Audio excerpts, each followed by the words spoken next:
Hello aspirants. তো আমরা জানি যে নতুন একটা স্ট্রেন, মিউটেটেড স্ট্রেন কোভিডের এসেছে। সেটা মালয়েশিয়াতে আর কি পাওয়া গেছে। নতুন একটা কোভিডের স্ট্রেন মিউটেটেড, সেটা হলো D614G। ইনিশিয়ালি D614 ছিল, এখন সেটা G614 হয়ে গেছে। যাই হোক, তো এইটার সম্বন্ধে একটা অ্যানালাইসিস, একটা ডিসকাশন আমরা করব এই ভিডিওতে। Welcome to Study Max. আর যদি চ্যানেলে নতুন হয়ে থাকো তাহলে পরে ডু সাবস্ক্রাইব আওয়ার চ্যানেল। শুরু করা যাক। তো ঘটনাটা বলার আগে আমি শুরু করতে চাই বেসিক থেকে, যে হোয়াট ইজ মিউটেশন, মিউটেশন কী হয়। তো mutation basically it's a process through which a pathogen increases their power against the host's immune system in order to survive. ওকে, তো এটা কি করে হয়? এটা হয় বেসিক্যালি এভাবে। সাপোজ একটা প্যাথোজেন, ঠিক আছে, তার শরীরে সারফেসের ওপর অনেকগুলো প্রোটিন আছে, গ্লাইকোপ্রোটিন, যেগুলো আর কি অ্যাটাচমেন্টে হেল্প করে। ঠিক আছে, অ্যাটাচমেন্টে হেল্প করে। তো এটা আমাদের শরীরের ভেতরে এন্ট্রি করলো। কেমন? শরীরের ভেতরে এন্ট্রি করলো। এন্ট্রি করার পরে কি হয়? অ্যান্টিজেনটা এখন আমাদের শরীরের ভেতরে। তো কিছু অ্যান্টিবডিজ আর তার সাথে কিছু অ্যান্টিজেন প্রেজেন্টিং সেলস তার সাথে অ্যাটাচ করে একটা মোটামুটি কমপ্লেক্স মতো তৈরি করে। সেই কমপ্লেক্সটা যায় ম্যাক্রোফাজের কাছে। কালারটা চেঞ্জ করে নিই। ম্যাক্রোফাজের কাছে। ম্যাক্রোফাজ কি করে? সেটাকে এনগালফ করে। সেটাকে এনগালফ করে। এনগালফ করার পরে সেটাকে ডাইজেশন করে। ডাইজেশন করে সেটাকে রিলিজ করে দেয়। কেমন? এইভাবে আমাদের ইমিউন সিস্টেম ফাইট করে অ্যান্টিজেনের সাথে। এইবার গল্পটা হলো, এই ইমিউনোজেনিক যে রেসপন্সটা, সেই রেসপন্সটাকে এক কথায় বলতে গেলে রিপিল করার জন্য বা রেজিস্ট করার জন্য যেটা ব্যাকটেরিয়া বা প্রোটোজোয়া বা কোনো প্যাথোজেন, সেটা ভাইরাস হোক, যা করে, তারা তাদের যে গ্লাইকোপ্রোটিনসগুলো থাকে না সারফেসে, সেটাকে চেঞ্জ করে দেয় সামান্য। সাপোজ গ্লাইকোপ্রোটিন কি? প্রোটিন তো অ্যামিনো অ্যাসিডের চেন। অ্যামিনো অ্যাসিডের চেন, ঠিক আছে, অ্যামিনো অ্যাসিডের চেন। তো সাপোজ একটা পজিশনে অ্যামিনো অ্যাসিডটাকে চেঞ্জ করে দিল, একটা সিঙ্গেল অ্যামিনো অ্যাসিড চেঞ্জ হয়ে গেল। কেমন? এই চেঞ্জটা কিন্তু আমাদের ইমিউন যে আর কি, আমাদের যে ইমিউন রেসপন্স, ইমিউন যে আর কি সিস্টেম, সেটা কিন্তু ডিটেক্ট করতে পারে না। কেমন? ডিটেক্ট করতে কিন্তু পারে না। আর তখন কি হয়? তখন এই যে ব্যাকটেরিয়াটা বা ভাইরাসটা বা প্রোটোজোয়াটা, যে প্যাথোজেনটা ইনিশিয়ালি রেজিস্ট করতে পারছিল না আমাদের ইমিউন সিস্টেমকে, সে এখন রেজিস্ট করতে পারছে। সে এখন তার যে আর কি বংশবৃদ্ধি করে যে ক্ষয়ক্ষতিগুলো করার, সেগুলো কিন্তু করতে পারছে। ঠিক আছে, সে আরও পাওয়ারফুল হয়ে যাচ্ছে এক কথায়। এবার এই মিউটেশনটা একটা র্যান্ডম প্রসেস। এটা সবাই করে, প্রত্যেকটা মাইক্রোবসই করে থাকে। কেমন? তো স্পেসিফিক্যালি এই ক্ষেত্রে কি হলো? এখানে আমরা দেখতে পাচ্ছি কোভিডের একটা ছবি। আমরা সবাই জানি লাল যে পোর্শনটা রয়েছে সেটা হচ্ছে কোভিডের আর কি বডি, আর তার ওপরে যে হলুদ হলুদ পোর্শনগুলো রয়েছে সেটা হচ্ছে স্পাইক প্রোটিন, এস প্রোটিন বা স্পাইক প্রোটিন। কেমন? স্পাইক বলে, স্পাইক। জুতোর যেমন স্পাইক হয়, সেই স্পাইক। তো এই স্পাইক প্রোটিন, আমরা আশা করি সবাই জানো এই স্পাইক প্রোটিনের ব্যাপারে। স্পাইক প্রোটিনটা বেসিক্যালি কী করে? স্পাইক প্রোটিনটা আমাদের শরীরের ভেতরে যে এপিথেলিয়াল টিস্যু থাকে, সেখানে যে এপিথেলিয়াল সেলগুলো থাকে, সেখানে অ্যাটাচমেন্টে স্পাইক প্রোটিনটা হেল্প করে। ঠিক আছে, অ্যাটাচমেন্টে হেল্প করে। কী করে করে নেক্সট স্লাইডে দেখাচ্ছি। তো স্পাইক প্রোটিনটা অ্যাটাচমেন্টে হেল্প করছে। এটা স্পাইক প্রোটিনের একটা কোয়াটারনারি স্ট্রাকচার, ইলেকট্রন মাইক্রোগ্রাফের, আমি ইন্টারনেট থেকে পেয়েছি। যাই হোক, এরকম অনেকগুলো স্ট্রাকচারই পাবে যদি সার্চ করো। তো ঠিক এরকম একটা পোর্শনে একটা চেঞ্জ হয়, মিউটেশন হয়। মিউটেশন হয়ে সেখানে যেটা ইনিশিয়ালি অ্যাসপারটিক অ্যাসিড ছিল, সেটা হয়ে যায় গ্লাইসিন। তাই জন্য অ্যাসপারটিক অ্যাসিডের শর্ট ফর্ম হচ্ছে ডি। প্রত্যেকটা অ্যামিনো অ্যাসিডেরই একটা শর্ট নেম আছে। যেমন গ্লাইসিনকে ডি বলে, হিস্টিডিনকে এইচ, তেমনই অ্যালানিনকে এ, তেমনই আর কি অ্যাসপারটিক অ্যাসিডকেও ডি বলে। তো এই ডিটা কনফিগারেশনালি চেঞ্জ হয়ে, এই ডিটা চেঞ্জ হয়ে যায় গ্লাইসিন। তো ইনিশিয়ালি সেটা ছিল D614, 614তম পজিশন, তাই 614। D614 থেকে হয়ে গেল G614, ঠিক আছে। এটাকে বলে অ্যান্টিজেনিক শিফট। এই যে জিনিসটা হলো, এটা প্রোটোজোয়ার ক্ষেত্রেও হয়, এটাকে বলে অ্যান্টিজেনিক শিফট। অ্যান্টিজেনিক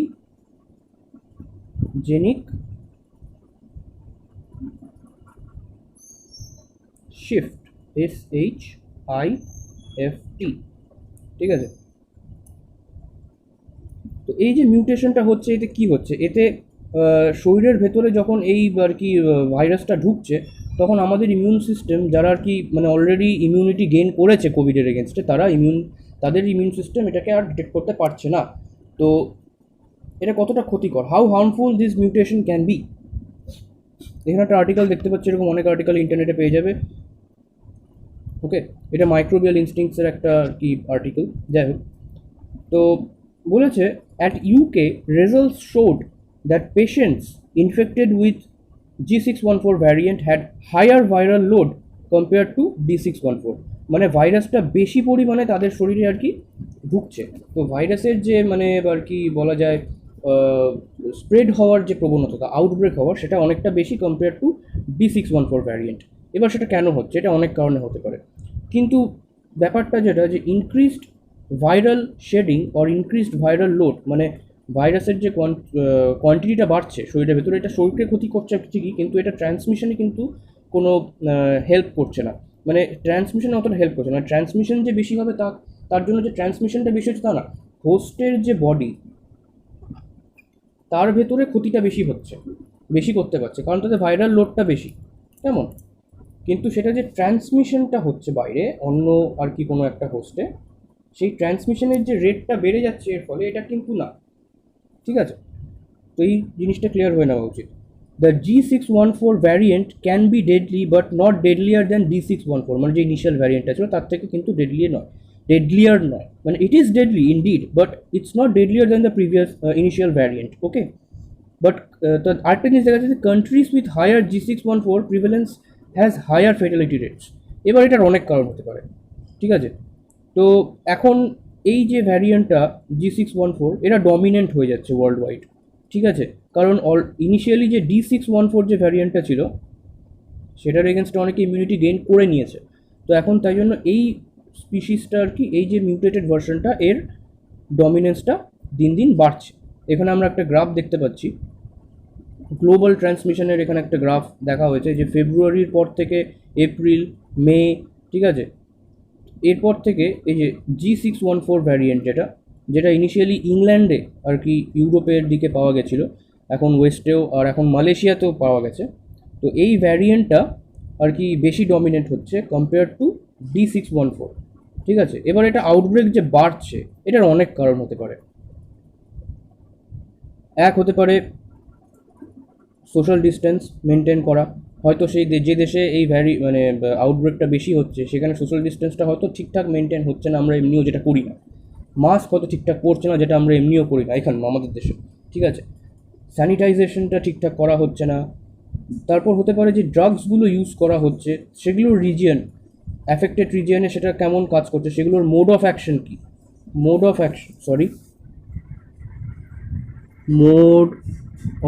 অ্যাকশনটা কেমন। ওকে, তো মোড অফ অ্যাকশনটা কেমন, এগুলো সব কিছু এগুলো সব ফ্যাক্টর ম্যাটার করছে যে ভাইরাসটা কেন ডেডলিয়ার হচ্ছে, ঠিক আছে। এখানে আমরা একটা ছবি দেখতে পাচ্ছি, ভাইরাসটা যেখানে আর কি বাইন্ড করে, এই যে এই ডোমেনটা হলো ACE আর কি, ACE2 রিসেপ্টর,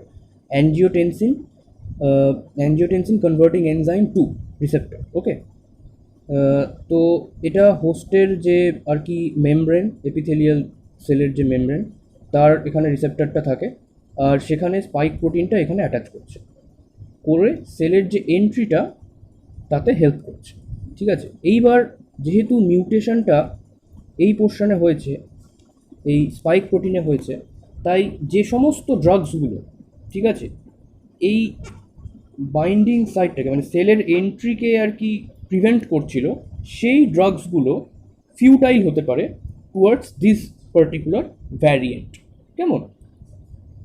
বাট আদার্স যে ড্রাগসগুলো, সব ড্রাগের তো, সব যে থেরাপটিক ড্রাগগুলো তাদের তো মোড অফ অ্যাকশন সেম নয়। The only concern is for the therapeutics that inhibit the viral spike protein, মানে স্পাইক প্রোটিনের ওপর যে কাজ করছে মানে ড্রাগসগুলো, ঠিক আছে, তাদেরকে নিয়েই বেশি চিন্তা।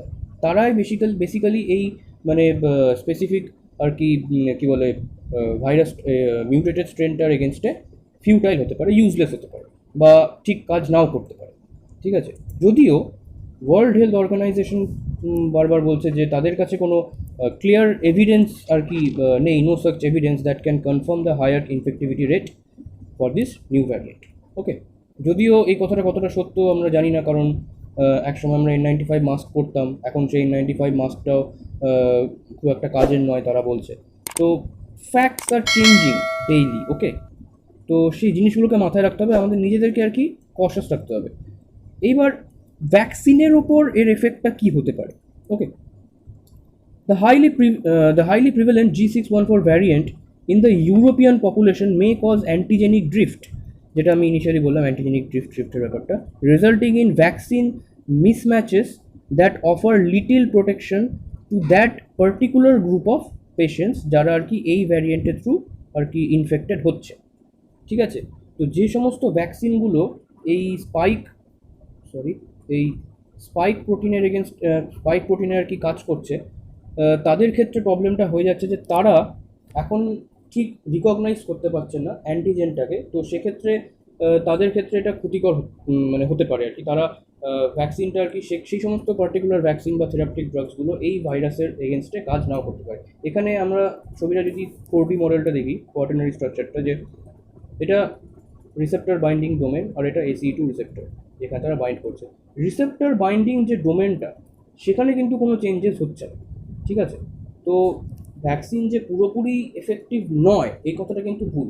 ঠিক আছে, কারণ রিসেপ্টর বাইন্ডিং ডোমেনের ওপরও অনেক ভ্যাকসিন কাজ করছে, অনেক টাইপের ডিফারেন্ট টাইপসের ভ্যাকসিনের ওপর কাজ হচ্ছে। ইন্ডিয়াতেই অলরেডি তিন রকমের ভ্যাকসিনের ওপর কাজ হচ্ছে, প্রত্যেকেরই আর কি মোড অফ অ্যাকশন আলাদা।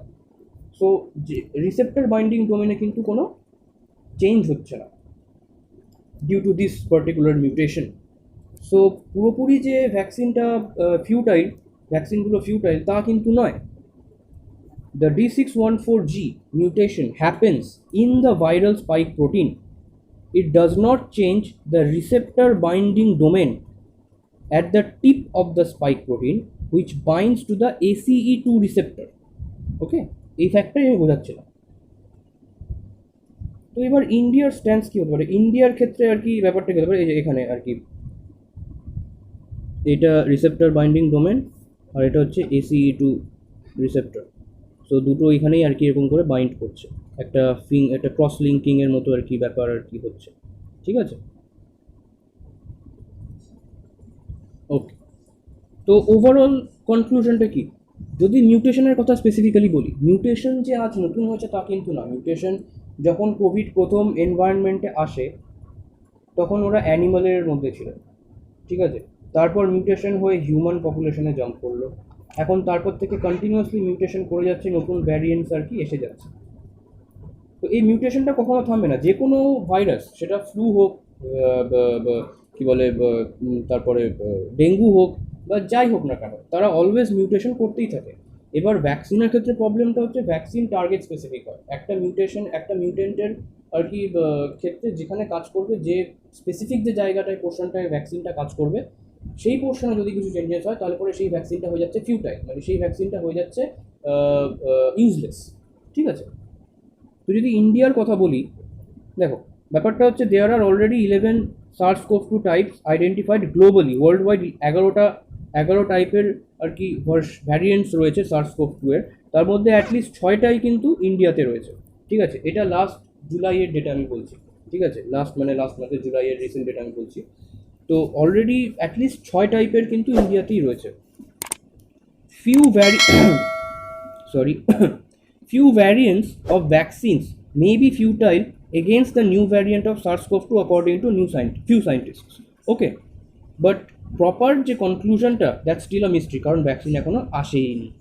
ভ্যাকসিন আসবে, তার মার্কেটিং প্রোডাকশন হবে, তারপরে ভ্যাকসিনটা আমরা পাবো বিভিন্ন স্টেটে, ঠিক আছে, তাদের ভ্যাকসিনটার মাস আর কি প্রচুর লোকের ওপর আর কি টেস্ট করা হবে, মাস টেস্টিং হবে, তারপরে আমরা জানতে পারবো যে আদতে ভ্যাকসিনগুলো কাজ করছে কি না।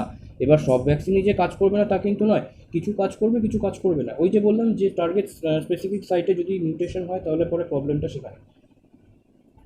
তো এই গেল টোটাল থিওরিটা। মালয়েশিয়াতে আপাতত এটা আর কি নিয়ে চর্চা হচ্ছে, কারণ এবার মালয়েশিয়াতে প্রবলেমটা হচ্ছে, মালয়েশিয়ার প্রবলেমটা আলাদা হতে পারে। মালয়েশিয়াতে দেখো, মালয়েশিয়াতে হয়তো তারা সোশ্যাল ডিস্টেন্সিংটা মেনটেন করছে না, তো সেখানে তারা মাস্ক পরছে না, হতে পারে অনেক প্রবলেমস, তারা মানে প্রিকশনস মেনটেন করছে না, সেই কারণে তারা এই প্রবলেম ফেস করতে হতেও পারে। ঠিক আছে, তো পুরো গল্পটা আর কি এরকম। যাই হোক, তাহলে আমার লেকচারটা এই অবধি থাকুক, আপাতত এই অবধি শেষ করছি। তো ভিডিওটা ইনফরমেটিভ হয়ে থাকলে শেয়ার করো বন্ধুদের সাথে, যাতে সবাই আরও জানতে পারে। আর thanks for watching. Do subscribe our channel if you haven't yet. আর পছন্দ হয়ে থাকলে লাইক করো, শেয়ার করো। দ্যাটস ইট।